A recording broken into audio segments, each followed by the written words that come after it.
Hello everyone. Once again आप लोगों को सुंदरम झा क्लासेस में स्वागत है। सुंदरम झा मी आप लोगों को सुंदरम झा क्लासेस में वेलकम करता हूँ। Today we will discuss about sales of good act 1930। मैंने जैसे कल आप लोगों को बोला था, कल के लेक्चर में हम कल किए थे कंपनी एक्ट 2013, जो मेरा LMR नोट था। LMR नोट से मैंने करवाया था जून 22 स्टूडेंट के लिए, जिनका पेपर कल है 26 तारीख को। उन लोगों के लिए मैंने कंपनी एक्ट 2013 का revision video, fast track video मैंने बना के रखा है यूट्यूब पे, आप लोग वहाँ से देख सकते हो। और मैंने कल के वीडियो में बोला भी था कि या तो सोगा या तो पार्टनरशिप, इन दोनों में से कुछ किसी एक चैप्टर का मैं LMR लेकर के आऊँगा। और मैं आज फिर से LMR लेकर के आया हूँ, सोगा का लेकर के आया हूँ। और सोगा और कंपनी एक्ट से अच्छा वेटेज रहता है, इस वजह से मैंने सोगा का ही लिया, सेल्स ऑफ गुड एक्ट 1932 का। सो क्लास स्टार्ट करने से पहले मैं कुछ बताऊँ और आप लोगों को बेस्ट विशेष दे दूँ फॉर एग्जाम। आई विश कल अकाउंट का पेपर था और आप लोग अकाउंट में अच्छे करके आए होंगे, ये मेरा मानना है। और जो स्टूडेंट को लग रहा है कि मेरा अच्छा नहीं हुआ या पास कर पाऊँगा कि नहीं कर पाऊँगा, ये अभी मत सोचो। जो पेपर में लिख के आ गए वो हो गया, जो हो गया हो गया। अब इस पर ज़्यादा ध्यान नहीं देना है, अपने काम पे फोकस करो। अपना लॉ का जो पेपर है, कल लॉ के पेपर पे फोकस करो और लॉ का पेपर में अच्छे करके आओ। क्या पता अगर आपको लग रहा है कि आप 60 या 70 करके आए हो तो आपका 45 या 50 के रेंज में मार्क आ जाए, दे दे अकाउंट में। सो ज़्यादा घबराने वाली बात नहीं है, अकाउंट्स में मार्क नहीं काटता है। जितना आप लिख के आओगे सही, जितना पॉइंट लिख सही होगा आपको उतना मार्क मिलेगा ही। सो अकाउंट्स के लिए जो हो गया हो गया, अब ज़्यादा सोचने की बात नहीं है। और मेरा मानना है कि आप सभी का अच्छा हुआ होगा और आप सभी पास करोगे। सो जैसे वैसे ही कल का पेपर लॉ है तो लॉ में भी अच्छे करके आओ। मेरा जो कंपनी एक्ट का मैंने रिवीजन वीडियो डाला है वो देखो, और मैं अभी सोगा का डालूंगा अभी थोड़ी देर में रिकॉर्ड करके। सो आप सोगा और कंपनी एक्ट मेरा देख के जाओ, और हो सके तो मैं शाम तक IC इंडियन कॉन्ट्रैक्ट एक्ट 1872 का भी जो मेन टॉपिक होगा, सिर्फ मेन टॉपिक जो रिलेटेड पॉइंट होगा, वो मैं डाल दूंगा आप लोगों के लिए। और आप लोगों की दुआ है, मेरा दुआ है, आप लोग अच्छे से करके आओ। और जो बिजनेस लॉ है 60 मार्क्स, उसमें कम से कम आप 50 to 55 मार्क्स का वेटेज लेके चलो कि मुझे लाना है और मुझे करना है। जैसे भी हाल में वैसे तो करना 60 का 60 अटैम्प्ट करना, पर 50-55 आ जाए इस तरह से करना। और अपना जो BCR है, BCR में भी अच्छे करके आओ। सो कम से कम लॉ में 60 to 80 के बीच में या 75-70 के बीच में आ जाए मार्क तो अच्छा माना जाता है लॉ के पेपर में। सो उस तरह से अपने आप को डेवलप करो और इंटरप्रिटेशन अच्छे से करना। कल कल के पेपर में एक सबसे मोस्ट इंपॉर्टेंट होता है कि आपका इंटरप्रिटेशन, आप लॉ को कैसे लिखते हो, प्रोविज़न कैसे लिखते हो, उसका उसका प्रोविज़न कैसे लिखते हो, सेक्शन कैसे लिखते हो, डिफाइन कैसे करते हो। मेन होता है प्रोविज़न। अगर आप क्वेश्चन समझ गए ना, और प्रोविज़न जो कहता है वो प्रोविज़न को आप या तो पॉइंट में लिख सकते हो या तो आप चाहो तो उसको पैराग्राफ में लिख सकते हो, जैसे आपका मर्जी वैसे आप लिख सकते हो। पर मोस्ट इंपॉर्टेंट होता है प्रोविज़न, और सेक्शन तो इंपॉर्टेंट है ही। सेक्शन अगर आपको याद है तो सेक्शन लिखो, अगर नहीं याद है तो मत लिखना। मेरा रिक्वेस्ट है आप लोगों को, मैं फिर से रिपीट कर रहा हूँ, सेक्शन याद है तो सेक्शन लिखना, अगर सेक्शन याद नहीं है तो मत लिखना। क्योंकि सेक्शन एक मोस्ट इंपॉर्टेंट पॉइंट हो जाता है हमारे एग्जाम पॉइंट ऑफ व्यू से। मोस्ट इंपॉर्टेंट स्टार मार्क में कर दे रहा हूँ, मोस्ट इंपॉर्टेंट माना जाता है। अगर आप अपने पेपर में सेक्शन लिख के आओगे, सेक्शन एक मिनट डिनोट करोगे तो अच्छा माना जाता है। और उसके साथ जो आपका प्रोविज़न का जो इंटरप्रिटेशन होगा, अगर वो रहेगा तो आपको 100% मार्क मिलेगा। जैसे 5 मार्क या 4 मार्क का जो क्वेश्चन आता है उसमें 5 में 4, 4 में 3 मार्क देता ही देता है, नहीं देता ऐसा कोई बात नहीं है। पर आपका इंटरप्रिटेशन और सेक्शन अच्छा से होना चाहिए। अगर नहीं याद है सेक्शन तो आप मत लिखो। मैं फिर से कह रहा हूँ कि सेक्शन नहीं याद है आपको तो सेक्शन मत लिखना, पर अच्छे से प्रोविज़न याद है, प्रोविज़न को इंटरप्रिटेशन करना और प्रोविज़न को लिखने का कोशिश करना अच्छे से, ठीक है। मोस्ट इंपॉर्टेंट यही होता है कि आप लिख कैसे पाते हो। और लिखने के लिए सबसे पहले बात आपको कॉन्सेप्चुअल होना पड़ा कि आप कॉन्सेप्चुअल कितने हो अपने आप में, ठीक है। तो ये है हमारा, और जो कुछ पॉइंट मैंने आपको बोला कि अभी बता दूँगा। सो यही था मेरा इंटरप्रिटेशन आप कैसे करोगे लॉ के पेपर में और कैसे करके आओगे। और सबसे मोस्ट इंपॉर्टेंट आप लोगों को बेस्ट विशेज़ है, best of luck for tomorrow exam, ठीक है। सो बेस्ट ऑफ लक, अच्छे से करके आओ, मेरा यही मानना है। और चलिए फिर हम अपना कंपनी एक्ट के साथ साथ हम अपना सोगा भी स्टार्ट करते हैं। और सोगा के ये जो है मेरा, ये मैं जो भी पढ़ा रहा हूँ आपको, ये सोगा का मेरा हैंड रिटन नोट है। ये मेरा खुद का हैंड रिटन नोट है, या मैं कहीं से या किसी से कॉपी करके नहीं, मैं अपने खुद से हैंड रिटन नोट लेकर के आया हूँ आप लोगों के लिए।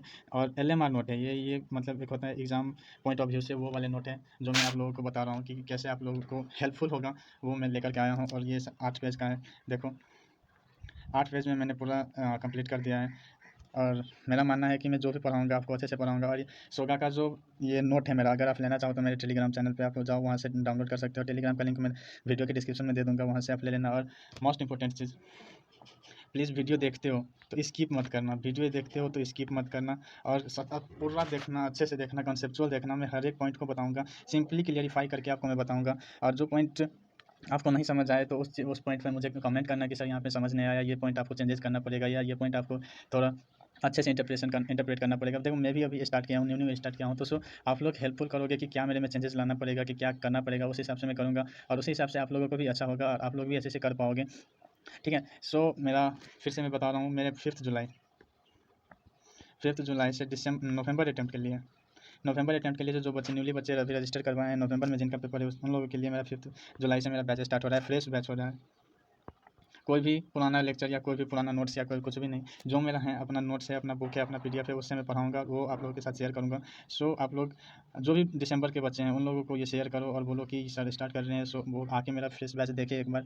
और मेरा मानना है कि जो बच्चे मेरे से पढ़ेगा 100% समझेगा। मैं अपने आप को बेस्ट नहीं कह रहा है, पर मैं है अभी यूट्यूब पे बहुत सारे टीचर हैं और बहुत सारे इंस्टीट्यूट हैं इंडिया में जो अपने आप को बेस्ट कहते हैं, और है भी वो लोग बेस्ट है भी, best teacher, best knowledgeable teacher सब है। सो मैं बेस्ट नहीं कह रहा अपने आप को, कॉज मैंने भी अभी न्यू स्टार्ट किया है, और मेरा फर्स्ट लेक्चर हुआ था कंपनी एक्ट 2013 का, LMR ने नोट में आप लोगों के साथ शेयर किया था, ये मेरा सेकंड लेक्चर है। सो आप लोग हेल्प करो मुझे, और जितना हो सके मुझे हेल्प करो, और प्लीज़ देखते हो वीडियो तो वीडियो को चैनल को सब्सक्राइब करना, वीडियो को लाइक करना, और कमेंट डाउन जरूर करना कि मेरा इंटरप्रिटेशन कैसा जा रहा है, आप लोग समझ रहे हो कि नहीं समझ रहे हो। सो ये सब तो हो गया नॉर्मल बातें, और हम अभी आप स्टार्ट कर रहे हैं अपना chapter 2 sales of good act 1930, और होगा तो मैं शाम तक आप लोगों को इंडियन कॉन्ट्रैक्ट एक्ट 1872 का भी जो मोस्ट इंपॉर्टेंट रिलेवेंट है हमारे एग्जाम के पॉइंट ऑफ व्यू से, वो मैं आप लोगों के साथ शेयर करूँगा। ठीक है, सो LMR नोट्स है और ये रिवीजन वीडियो है, फास्ट ट्रैक वीडियो है। So without wasting our time मैं अपना लेक्चर स्टार्ट कर रहा हूँ, और ये इंट्रोडक्शन था 10 मिनट का जो मैं आप लोगों को बताया। ठीक है, अब हम अपने टॉपिक पे आ जाते हैं, और सॉरी अब मैं अपने टॉपिक पे आ जाता हूँ, और आप लोग भी अच्छे से ध्यान से कंसेप्चुअल में एक एक पॉइंट ड्राइव करके लाया हूँ, और एक एक पॉइंट आपको समझ आएगा। देखो मेरा नोट है, ऐसा कोई बात नहीं जो आपको नहीं समझ आएगा, पर हाँ इसमें शायद मैं कहीं कहीं पे सेक्शन नोट करना भूल गया हूँ। सो आप लोग बुक से या स्टडी मटेरियल से वो उसका सेक्शन याद ज़रूर कर लेना, पर मैं यहाँ पे सेक्शन नोट नहीं कर पाया। मुझे जितना होगा मैं आगे लेक्चर के साथ साथ मैं आपको सेक्शन बता दूंगा कि कौन सा सेक्शन कहाँ पे है, और ठीक है, और मैं अपना जो LMR उसको टेलीग्राम पे शेयर कर दूंगा, आप वहाँ से डाउनलोड करके प्रिंट आउट करके पढ़ सकते हो। सो अब टाइम नहीं है, अब हमारे पास आज का 1:30 बजने लगा, और हम अब अपना लेक्चर स्टार्ट करते हैं। शायद ये लेक्चर 1 से 2 आवर में कंप्लीट होगा। So don't be serious, 2 hours कोई ज़्यादा नहीं होता है एक चैप्टर के लिए, 1-2 चैप्टर ऐसे भी कंप्लीट जो आपको आता है उस चैप्टर पे ज़्यादा फोकस नहीं करके, जो चैप्टर आपको नहीं आता है उस पर ज़्यादा फोकस करो। और 2 घंटे अगर लग भी रहा है, जो बच्चे को सेल्फ गुड समझ नहीं आ रहा, उन लोगों के लिए मैं अच्छे से इंटरप्रिटेशन करके लाया हूँ, अच्छे से समझ आएगा, हर एक पॉइंट समझ आएगा। सो हम अपना लेक्चर स्टार्ट करते हैं, और देखो वीडियो, चैनल को सब्सक्राइब करो, लाइक करो, कमेंट करो, ठीक है, और हर एक अपडेट मिलेगा आप लोगों को। मैं जो भी अपलोड करूँगा हर एक वीडियो का अपडेट मिलेगा, चैनल सब्सक्राइब करोगे तो। Okay, so without wasting our time हम अपना लेक्चर स्टार्ट कर रहे हैं, लेट्स स्टार्ट। ठीक है, सो आज हम चैप्टर 2 बिजनेस लॉ का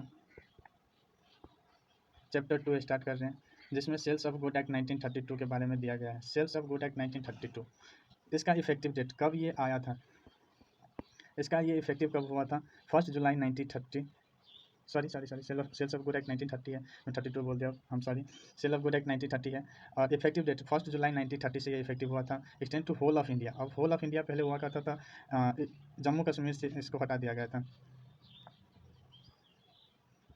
जम्मू कश्मीर में ये एप्लीकेबल नहीं हुआ करता था, पर अब एक मिनट, अब जब से जम्मू कश्मीर एक्ट 2019 आया है, ठीक है, जम्मू कश्मीर एक्ट 2019 आया है। ये सारे टीचर नहीं बताते हैं, कोई टीचर बताता है। सो मैंने आप लोगों को बताना जरूरी समझा कि मतलब होल ऑफ इंडिया कब से एप्लीकेबल हुआ, जब से जम्मू कश्मीर एक्ट 2019 आया। ठीक है, जम्मू कश्मीर एक्ट 2019 जब से आया, तब से होल ऑफ इंडिया में एप्लीकेबल होना शुरू हो गया। पहले ये होल ऑफ इंडिया में एप्लीकेबल नहीं था, पर जम्मू कश्मीर में 2019 एक्ट आने से ये एप्लीकेबल होने लगा। हमारे सारे टीचर, मैक्सिमम टीचर बोलते हैं कि 370 हटने से हमारे होल ऑफ इंडिया में जम्मू कश्मीर में भी एप्लीकेबल हो गया, पर एक्चुअली में ये बात नहीं है। एक्चुअली में जब वहाँ पे जम्मू कश्मीर एक्ट बना गया, जम्मू कश्मीर एक्ट 2019 बना गया, तब से एप्लीकेबल हुआ है होल ऑफ इंडिया में। ठीक है, ये इफेक्टिव डेट हुआ था 1 जुलाई 1930। उसके बाद हम आ जाते हैं इसका सोर्स पे। क्या है सोर्स, क्या है इसका? Indian contract act 1872। Indian contract act 1872, इसके बीच में 2 हुआ करता था, एक सेल्स इसके अंदर ही हुआ करता था, और एक पार्टनरशिप। इन दोनों का सोर्स एक ही, सॉरी ये क्या हो रहा है, इन दोनों का सोर्स एक ही है, Indian contract act 1872। Indian contract act 1872 के अंदर sales of good act and partnership act 1932, ये दोनों आता था। ये दोनों आता था, पर कुछ अमेंडमेंट आने के बाद इसको क्या किया गया कि सेल्स ऑफ गुड एक्ट 1930 और पार्टनरशिप एक्ट 1932 को अलग कर दिया गया इंडियन कॉन्ट्रैक्ट एक्ट से। पर सोर्स इंडियन कॉन्ट्रैक्ट एक्ट 1872 ही है जो इसका सेल्स ऑफ गुड और पार्टनरशिप एक्ट 1932 का सोर्स है। सो हमारा ये हो गया इफेक्टिव डेट कब से हुआ, एक्सटेंड कहाँ तक है, और सोर्स क्या क्या है सेल्स ऑफ गुड एक्ट 1930 का। सो ये हमारा बेसिक इंट्रोडक्शन हो गया सेल्स ऑफ गुड एक्ट 1930 का। सो हम अपना नेक्स्ट टॉपिक पे आ जाते हैं, बायर। यहाँ से हमारा sales of good act 1930 start हो रहा है। ठीक है, ये मेरा हैंड रिटन नोट है, ये मेरा अपना लिखा हुआ नोट है। सो LMR नोट है, इससे आप पढ़ो, अच्छे से करके जाओ, एग्जाम में अच्छे से करके आओगे, हर एक पॉइंट समझ आएगा।